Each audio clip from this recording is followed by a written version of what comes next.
Could you speak a little bit more to the role of a helper and a healer and what that means to you, Dr. Marsh?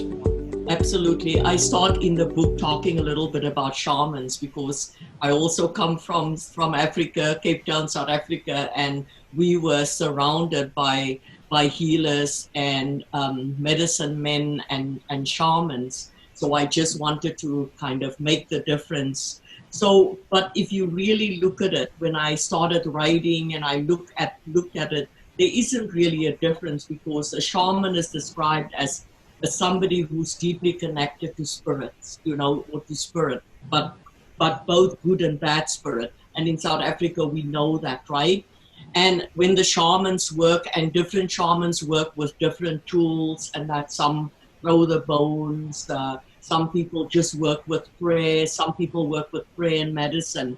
But when they work with people as healers, they go into a trance and they utilize rituals. And I think that all healers and shamans maybe use ritual, but all of them, when I spoke to the shamans in South Africa, they all talked about carrying this gift, and this gift that's really so important and so vital for the healing of our people.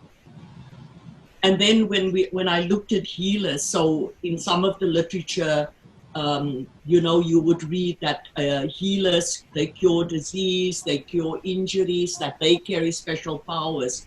And one of their biggest attributes is to be able to help people that are in distress and people that were suffering, and to bring them out of that suffering and out of the distress. So and of course, they deeply spiritual as well. They connected to that spiritual energy, and they are seen as good people in the community.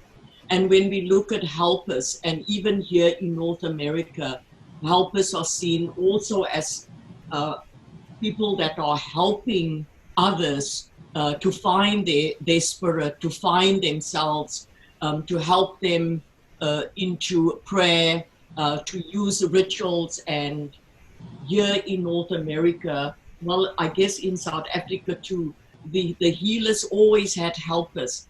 And those helpers, they were trained by the healers. So ultimately, they can also, I guess, accept what they carry and what they have to give to others, right?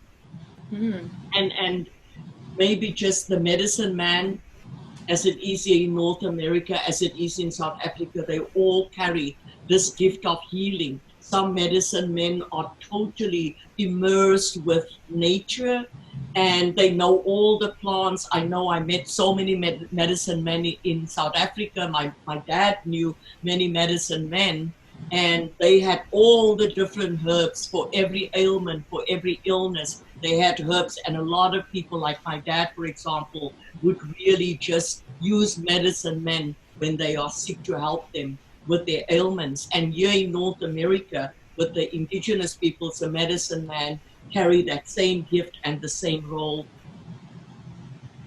But Wow. it's always embedded in ceremony. It's always embedded in in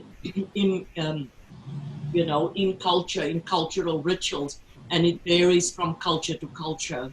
Right. But one of the things I want to say right now, and I say it in the chapter too, you have to you have to be also be careful, because there are also people that walk around and say they are healers and helpers, and really ask people a whole lot of money. And if you go to a helper or a healer or shaman, and they immediately say up front, give me $500, already know, Mm. because that's not what we do as healers. You can't put a price to that.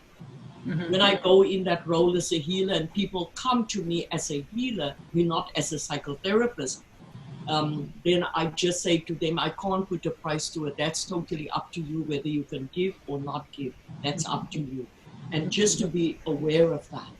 Mm. And the elders here too talked about that to Yeah, you. and I appreciate that because I know that with something, especially like with healing and spirituality, there can be a lot of sensitivity there because people are being very vulnerable. So like you're saying, it's Exactly. possible that people can take advantage. So it's good to differentiate and know, okay, this person is a healer or this person may be posing as such. Yes, yes.